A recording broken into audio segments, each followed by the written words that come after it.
Hello, magandang hapon po sa inyong lahat, Luzon, Visaya at Mindanao. Mga kaibigan, guys, nandito po ako ngayon sa probinsya ng Camarines Sur, bayan po ng Tigaon.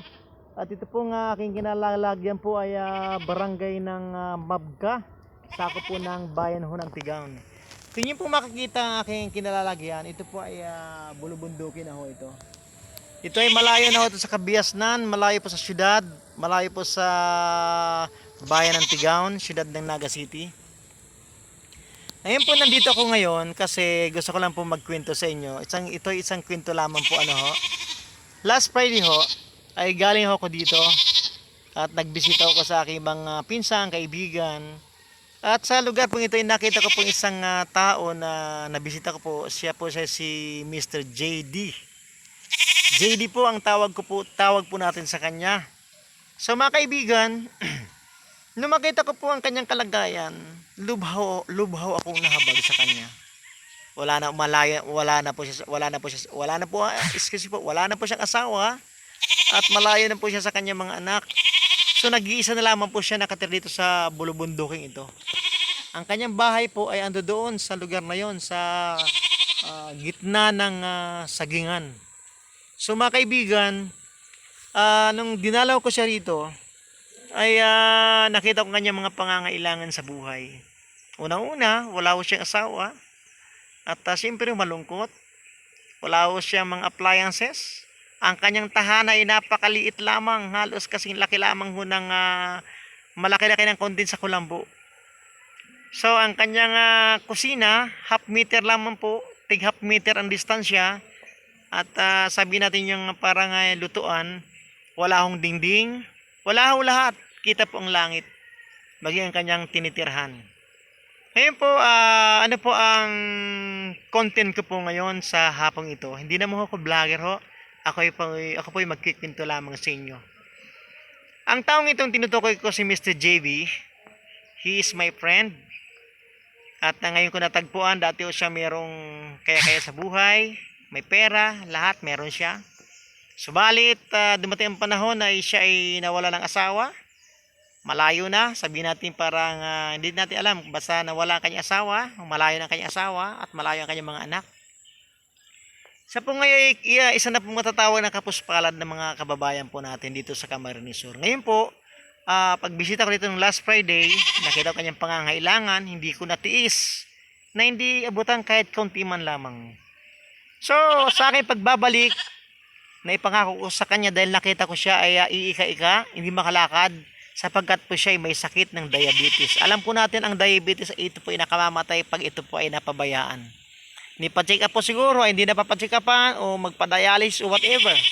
Nakita ko po ang kanyang mga paa, alam po natin kulay ubi na. Siyempre may sugat, kailangan niya po ng gamot. Kailangan niya pong mga pangangailangan, pangunahing pangangailangan.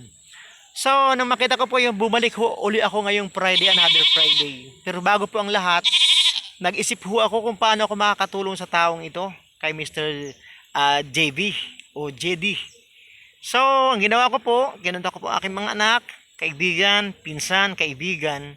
Lumikom ako ng munting halaga. Dahil ako po isang PWD, wala na akong trabaho. Kaya ang ginawa ko po, para lamang po makatulong, ako po ay nagkalap ng pondo, konti lang po ang akin nakuha. Isang cart lang po ang akin na ipalingki sa LCC bayan ng Naga City. So yun po ang aking dinala rito sa aking kaibigang pagbalik ko po. Pagbalik ko po ngayon ay bit-bit ko po ang aking munting nakayanan at munting biyaya ng Panginoon na ating naibahagi sa taong may sakit. So, ang kanyang paa, makikita po ninyo kung gaano, alam niyo na po ang ibig sabihin pag may diabetes po.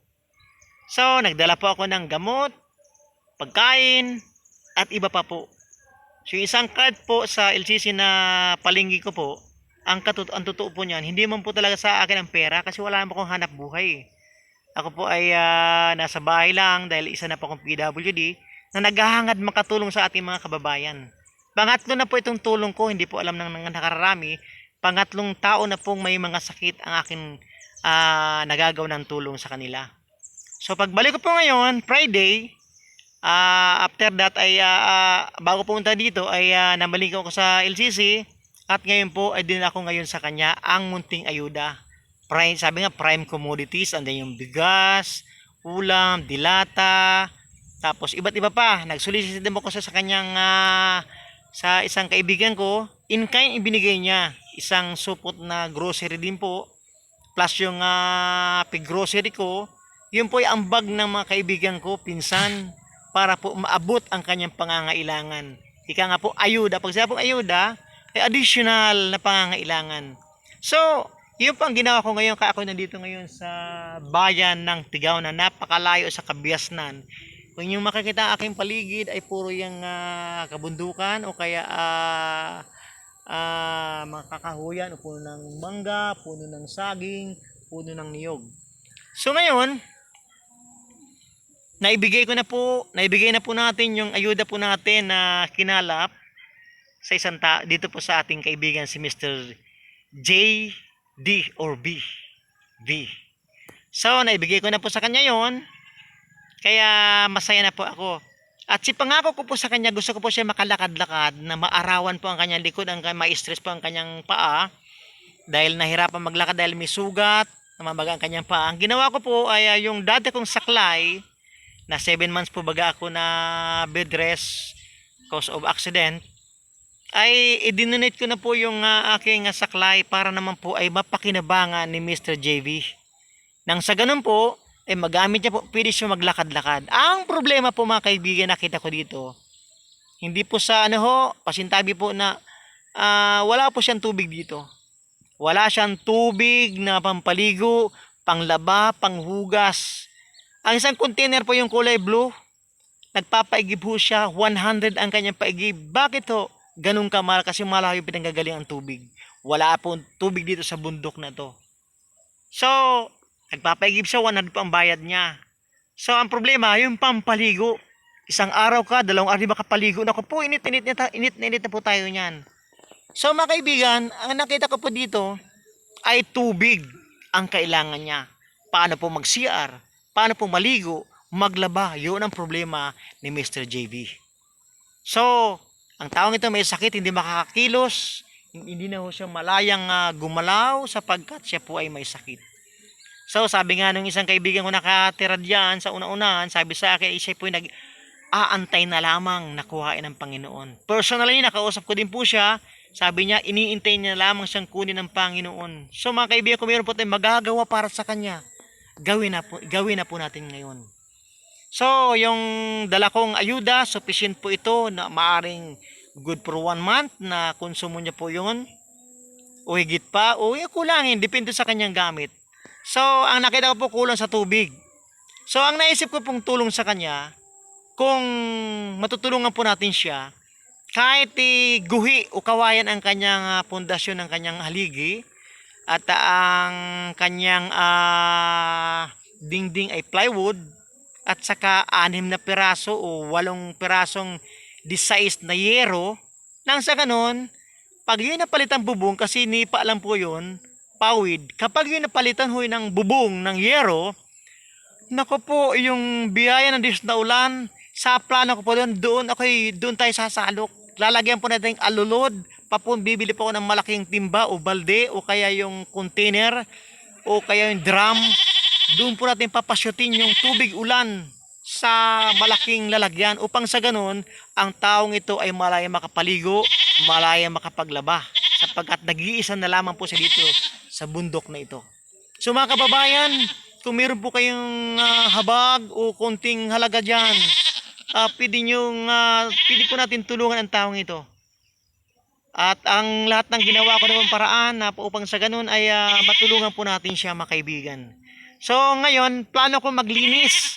Pakikialaman ko naman po ang paglilinis sa kapaligiran niya dahil hindi niya na po kaya. Mahina na po siyang maggalaw ng kanyang lupang katawan. So, ang ginawa ko na lang po, mga kaibigan, hindi ho sa pagmamayabang, meron akong konting natitira na pamasahe ko papuntang Naga. Ngayon po, yung tao po dumalapit sa kanya na wala lang po pong trabaho, binigyan ko po ng 150 pesos. Dahil linisin niya lang yung paligid ng kanyang tirahan, ng kanyang kubo-kubong maliit. Upang sa ganun, hindi po akyatin siya ng ahas. At saka yung mga tuyong ano ng saging, puputulin niya po yun. At saka malinisan po, maalis po yung mga damong katulad po niyan. Sa kanya malapit ho sa kanyang tinitirahan. Kung ako lang po, gusto ko pong sana linisin, kaya lang meron din po akong sakit na iniinda. Kaya napospon po yung paglilinis ko sa kanyang tahanan. Kaya naibigay ko lang po sa kanya ay ayuda lamang. So, need po natin matulungan din ito upang sa ganun ay siya po ay magkaroon ng tubig